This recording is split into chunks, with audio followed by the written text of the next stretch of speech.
Series की PY की series की बात करेंगे। पीवाई की सीरीज चल रही है, यह पीवाई की सीरीज नंबर 6 है। इसके पहले भी हम सभी सब्जेक्ट के साथ साथ ईवीएस की पीवाई की सीरीज कंप्लीट कर चुके हैं, जिसका आई बटन पे प्लेलिस्ट आप सभी लोगों को मिल जाएगा। तो चलिए देर न करते शुरुआत करेंगे इस पीवाई की सीरीज में। समस्त सिलेबस का ऑल टॉपिक्स का मिक्स क्वेश्चन रहेंगे। 30 महत्वपूर्ण प्रश्न रहेंगे जो आपके पेपर में आए हुए प्रश्न रहेंगे। 30 में से आप लोगों को कितना स्कोर है सभी को कमेंट करके बताना है। प्रत्येक ब्रदर सिस्टर एंड टीचर्स जिनका सपना है अध्यापक अध्यापिका बनना, टेट एग्जाम को फतेह करना। आइए शुरुआत करते हैं। आपके टेट एग्जाम में आया हुआ प्रश्न है, ये 2024 के पेपर में पूछा गया प्रश्न था। 2024 के पेपर में प्रश्न आया कि पर्यावरण का रूप क्या है? जैविक, अजैविक, जैविक अजैविक दोनों हो या घटक? सभी लोग बताइए। पर्यावरण मुख्य रूप से दो प्रमुख घटकों से मिलकर बना होता है, जैविक घटक और अजैविक घटक।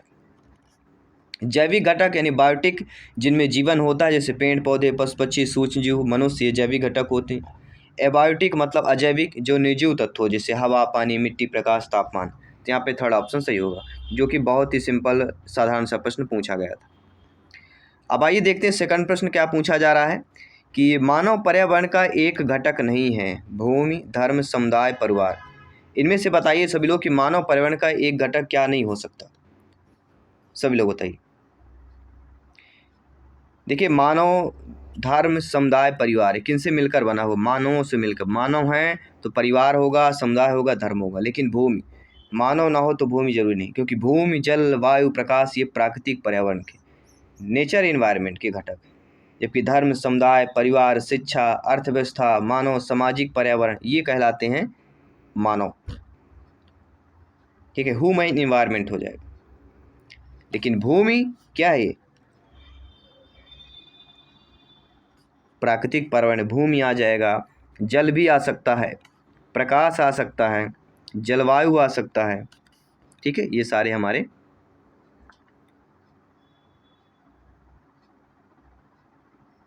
अब देखते हैं प्राकृतिक पर्यावरण के बाद अब बात करेंगे अगले प्रश्न की। सभी को ध्यानपूर्वक देखना है, समझना, फीडबैक करना है।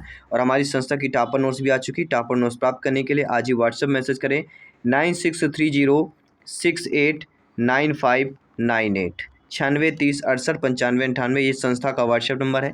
इस पर व्हाट्सएप करेंगे तो हमारी टीम आपके मैसेज का रिप्लाई देगी। टर्म्स एंड कंडीशन को फॉलो कीजिए, टॉपर नोट्स प्राप्त करिए और 15 से 20% तैयारी और आपकी मजबूत करिए। टेट एग्जाम फतेह करने का रास्ता आसान करिए। साथियों, अगला प्रश्न है कि जो जानवर ज़्यादातर पेड़ों पर रहते हैं उन्हें किस शब्द द्वारा संदर्भित किया जाता है? जलीय जानवर, हवाई जानवर, या अर्बोरियल जानवर जिसे हम वृक्षवासी बोलते हैं, स्थलीय जानवर। अब ये वृक्षवासी हमने लिख दिया तो आप तो बिल्कुल बता देंगे भैया वृक्षवासी होगा, लेकिन हमने वृक्षवासी कोष्टक पे लगा दिया समझाने के लिए, लेकिन एग्जाम में नहीं लिखा रहेगा। एग्जाम में डायरेक्ट आर्बोरियल लिखा रहेगा। आर्बोरियल का मतलब पेड़ों पर रहने वाले जीव। अब पेड़ों पर रहने वाले जीव कौन कौन से होते हैं? जैसे हो गया बंदर, बंदर पेड़ों पर रहती है। एक गिलहरी हो गई, बंदर, गिलहरी, ये क्या पेड़ों पर रहने वाले। स्थलीय जानवर से संबंधित पूछा जा सकता है जलीय जानवर। हवाई जानवर मतलब जो हवा में उड़ने वाले पशु पक्षी होते हैं उनसे संबंधित पूछा जा सकता है।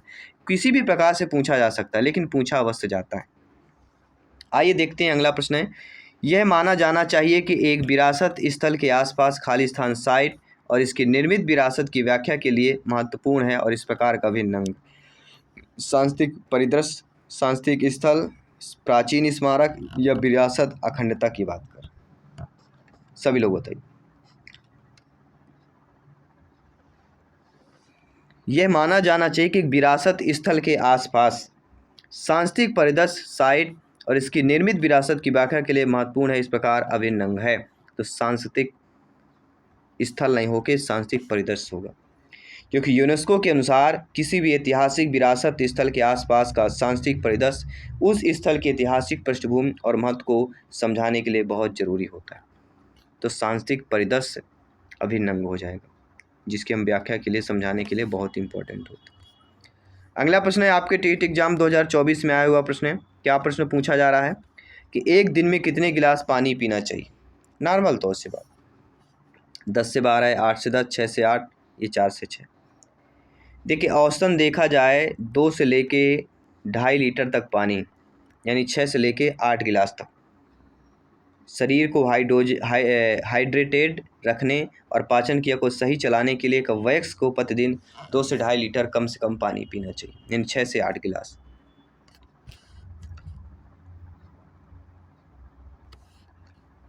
तो हमारे जो दैनिक जीवन में उपयोग किए जाने वाले साइंस है उनसे संबंधित प्रश्न पूछा जाता है। इनमें से किस पोषक पदार्थ को जीवन का कर्मचारी, स्टाफ ऑफ लाइफ कहा जाता है? Lipid, protein, vitamin, carbohydrate. सभी लोग बताइए। जिनका सपना है अध्यापक अध्यापिका बनना, शिक्षक बनना, सभी लोग कमेंट कीजिए। किस पोषक पदार्थ को जीवन का कर्मचारी, स्टाफ ऑफ लाइफ कहा जाता है? मतलब जीवन का कर्मचारी है। जीवन के कर्मचारी का तात्पर्य तो आप सभी लोग समझ गए होंगे कि बिना उसके जीवन ही नहीं है, और बिना उसके जीवन नहीं है मतलब वह सबसे ज़्यादा क्या जरूरी, क्या वह कार्बोहाइड्रेट्स है, प्रोटीन के बिना, या विटामिन्स के बिना, या लिपिड के बिना? किसके बिना हो सकता है? तो वह होता है दोस्तों कार्बोहाइड्रेट। कार्बोहाइड्रेट को जीवन का कर्मचारी, स्टाफ ऑफ लाइफ कहा जाता है क्योंकि यह शरीर को मुख्य रूप से ऊर्जा देता है। इसे जीवन का आधार या स्टाफ लाइफ माना जाता है। लिपिड, प्रोटीन और विटामिन्स ये शरीर के लिए बहुत ज़रूरी है, पर इसका खास नाम से कार्बोहाइड्रेट्स को जाना जाता है। तो कार्बोहाइड्रेट बेस्ट ऑप्शन है क्योंकि कार्बोहाइड्रेट हमारे शरीर के लिए ऊर्जा का प्राथमिक और मुख्य स्रोत कहलाता है, और यह हमारे दैनिक जीवन की गतिविधियों को संचालित करने का मूल आधार है, इसलिए स्टाफ ऑफ लाइफ इसे कहा जाता है। कार्बोहाइड्रेट याद रखें। अब आइए देखते हैं अगला प्रश्न प्यारा सा कि बेंजोइक एसिड का प्रयोग ज़्यादातर रंगीन उत्पाद को संरक्षित करने के लिए किया जाता है। क्यों किया जाता है? क्योंकि इसकी संतुलन क्रिया के कारण, क्योंकि यह उत्पाद के रंग को गहरा या डार्क करता है, क्योंकि इसकी सुगंध के कारण, क्योंकि यह उत्पाद का रंग हल्का करता है। क्या होगा सभी बताइएगा मेरे सभी शिक्षक बंधु। बेंजोइक एसिड का प्रयोग ज़्यादातर रंगीन उत्पाद को संरक्षित करने के लिए किया जाता है। क्यों किया जाता है? क्योंकि यह उत्पाद के रंग को गहरा या डार्क कर देता है। बेंजोइक जो होता है, बेंजोइक एसिड एक प्रसिद्ध परिरक्षक है।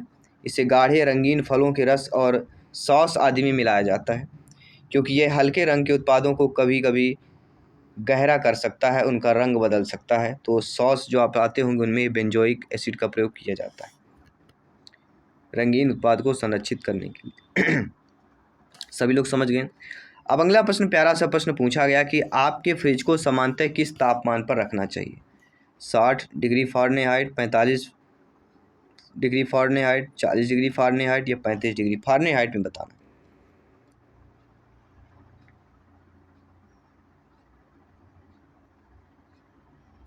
देखिए आपको आपके फ्रिज को सामान्यतः किस तापमान पर रखना चाहिए? वह होता है 40 डिग्री फ़ारेनहाइट।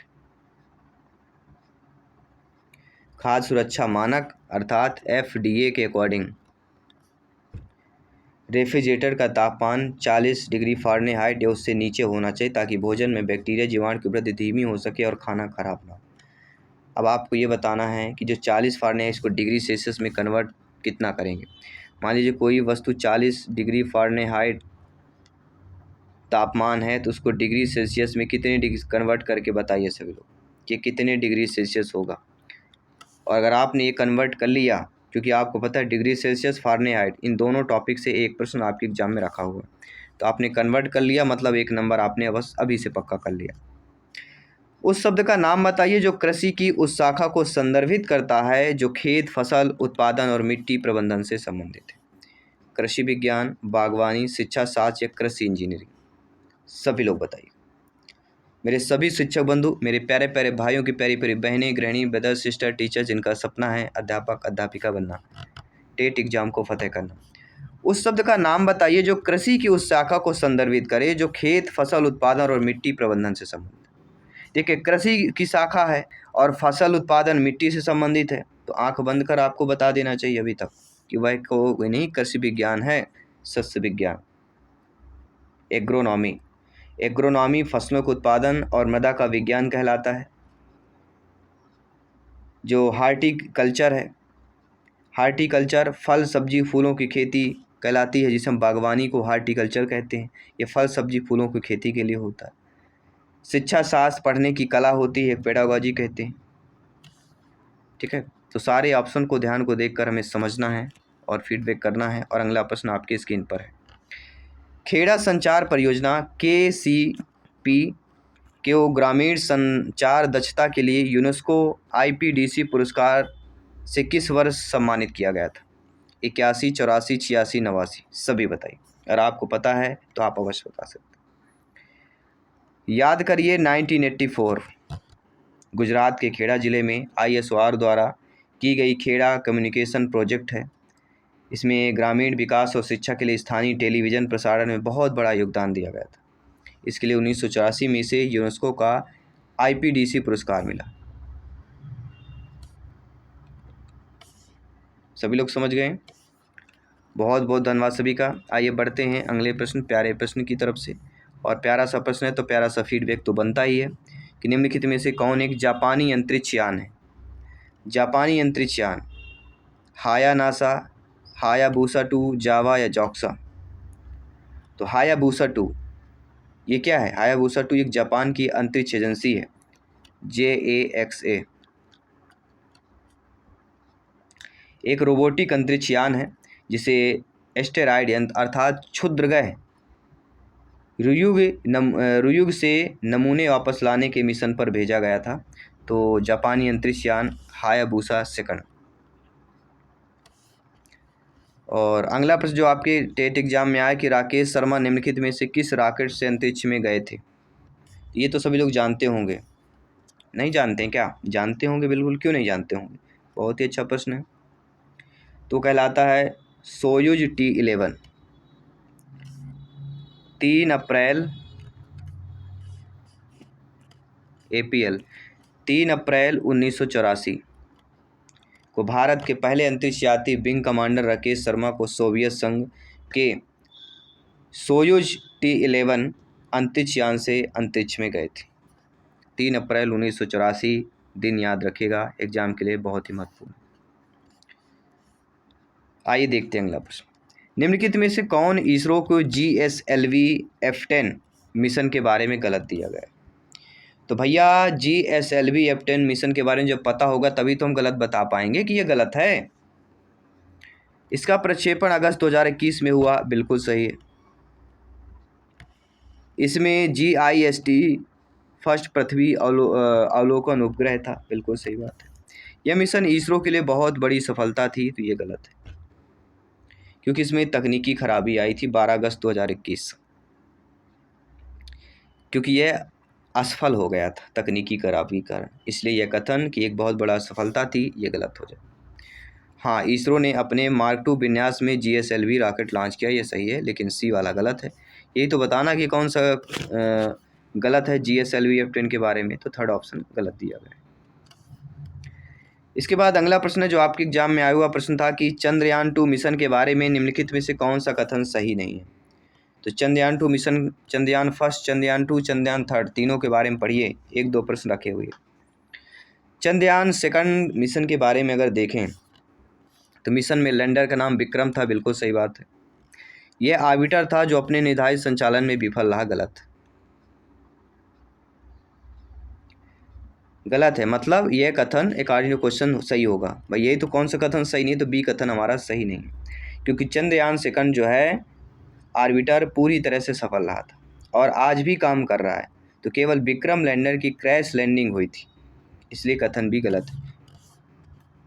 और ऑर्बिटर का जो कैमरा है मिशन तक, किसी भी चंद्र मिशन का उच्चतम रेवोल्यूशन कैमरा 0.3 मीटर है, बिल्कुल सही है। इसरो ने मूल रूप से ऑर्बिटर के 1 साल के जीवन के लिए योजना बनाई थी, बिल्कुल सही बात, लेकिन यह संचालन विफल रहा है, गलत है, क्योंकि यह सफल रहा है। यही चीज़ हमें समझना है, देखना और फीडबैक करना है। अगला, टिहरी बांध निम्नलिखित में किस राज्य में है? तो बांधों से संबंधित प्रश्न आता है, कई बार हम बता चुके हैं और कई बार पढ़ा चुके हैं। टा से टिहरी और ऊ से उत्तराखंड। टिहरी बांध भारत के सबसे ऊंचा बांध है जो उत्तराखंड राज्य के टिहरी जिले पर है। और पूछा जाए किस नदी पर बना हुआ है, तो भागीरथी नदी। किस नदी पर यह बांध बना है? भागीरथी नदी पर यह बांध बना हुआ है। तो ये भी हमें नॉलेज रखना है अपने दिमाग पर। अगला, कोयला बांध किस राज्य में स्थित है? ये भी बांध से प्रश्न आ गया। जब भी का से कोयला, माँ से महाराष्ट्र, जो बांध है कोयना बांध, सॉरी कोयला नहीं, कोयना बांध कहलाता है।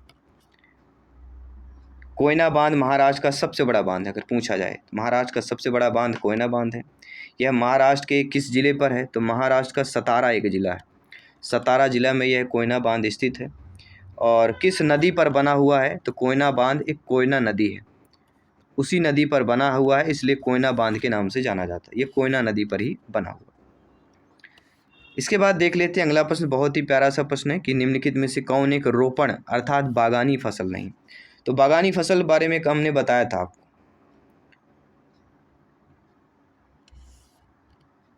बागानी जो फसल कहलाती है, चाय, काफ़ी, रबड़, ये तीनों बागानी फसल होती है, लेकिन चावल बागानी फसल नहीं। चावल रोपण फसल है। कौन सा है? रोपण द्वारा। अभी देखिए मौसम चल रहा होगा ना, तो रोपण किया जाएगा, जिन्हें बड़े पैमाने पर व्यापार के लिए उगाया जाता है। चाय, काफ़ी, रबड़, नारियल, ये रोपण फसलें होती हैं। लेकिन चावल एक खाद्यान्न होगा, सॉरी चावल किस में आएगा? रोपण में नहीं, खाद्यान्न में आएगा, मिसप्रिंट हो गया है।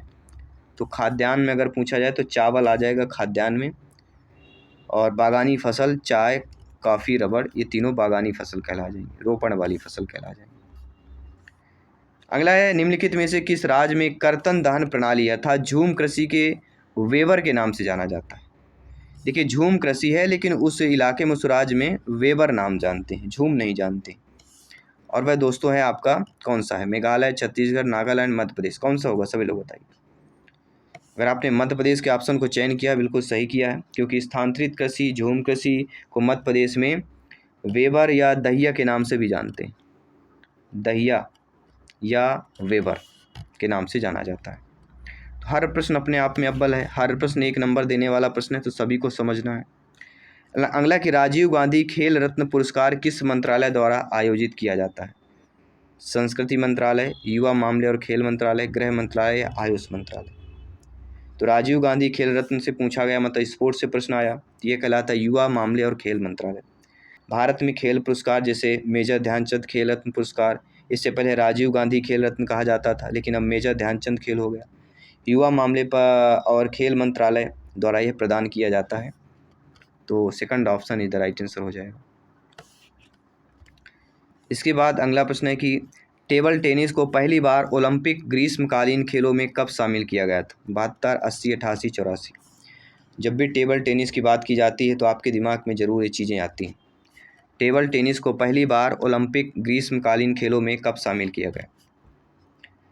तो ओलंपिक से भी प्रश्न आया, स्पोर्ट कोटा से, ठीक है। तो हमें याद रखना है वह सन, वह दोस्तों 1988 1988 में ग्रीष्मकालीन ओलंपिक खेलों में शामिल किया गया। यह शुरुआत दक्षिण कोरिया की राजधानी कहाँ से हुई थी? सियोल से। दक्षिण कोरिया की राजधानी एक सियोल है, वहाँ से आयोजित हुई थी। कहाँ से शुरुआत हुई? सियोल, दक्षिण, ठीक है, क्या है? सियोल, दक्षिण कोरिया। आइए देखते हैं अगला प्रश्न। डॉक्टर संपूर्णानंद के अनुसार योग समाधि के बारे में, योग से भगवान प्राप्त होते हैं, योग कौशल प्राप्त करने के बारे में है, योग आध्यात्मिक काम।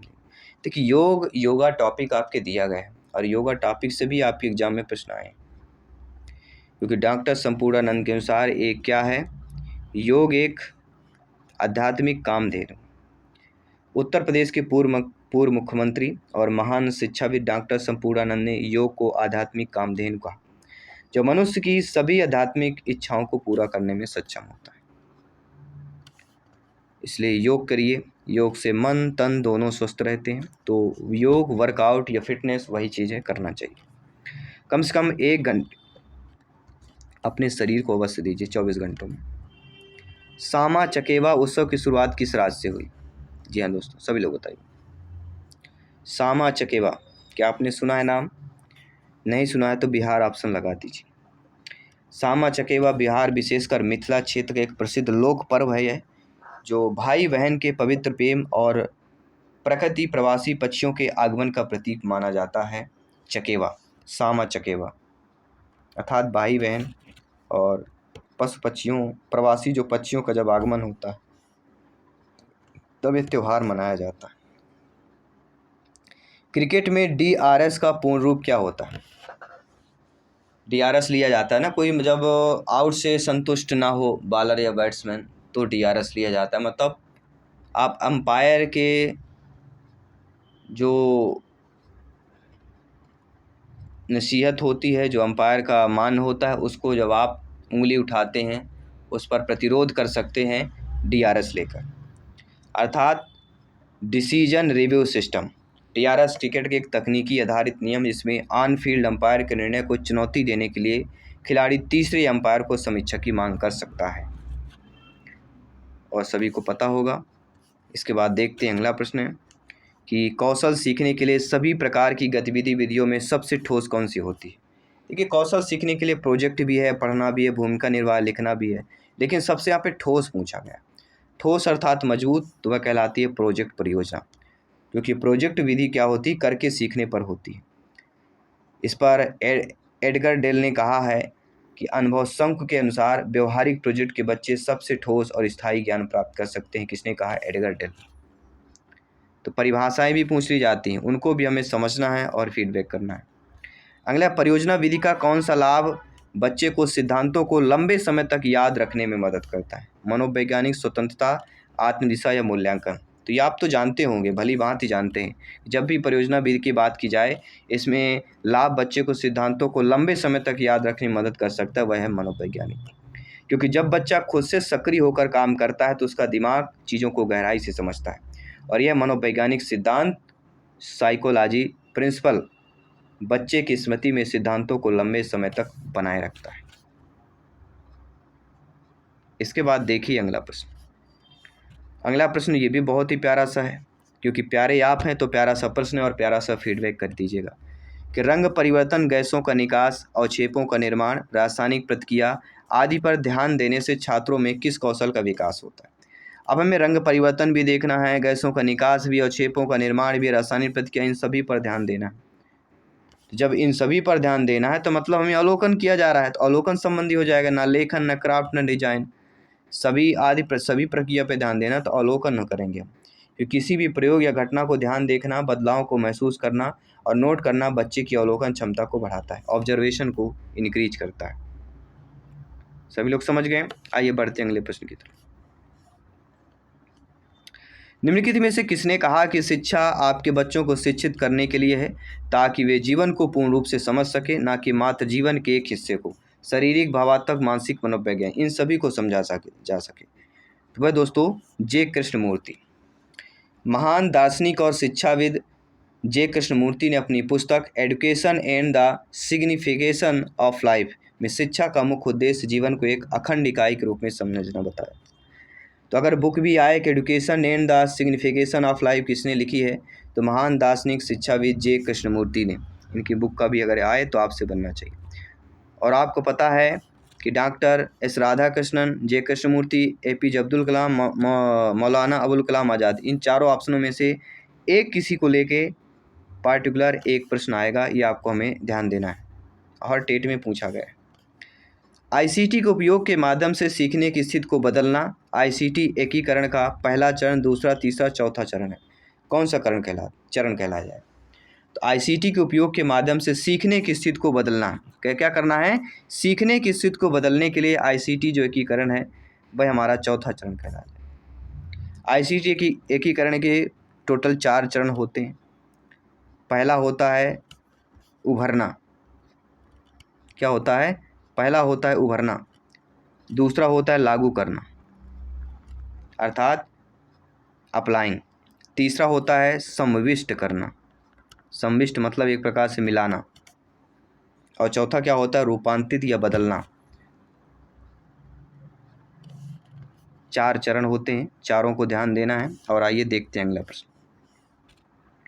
निम्नलिखित में से कौन से एक वस्तुनिष्ठ प्रकार का प्रश्न है? ऑब्जेक्टिव टाइप का इनमें से कौन सा प्रश्न होगा कि 50 शब्दों में वर्णन करें? जो 50 शब्द तो ऑब्जेक्टिव हो ही नहीं सकता।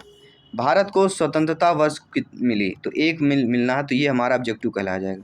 वे कौन सी विभिन्न समस्याएं हैं जो ओजोन चरण की ओर ले जा रही हैं? तो विभिन्न समस्याएं बताएंगे तो ये हमारा ऑब्जेक्टिव नहीं रहेगा।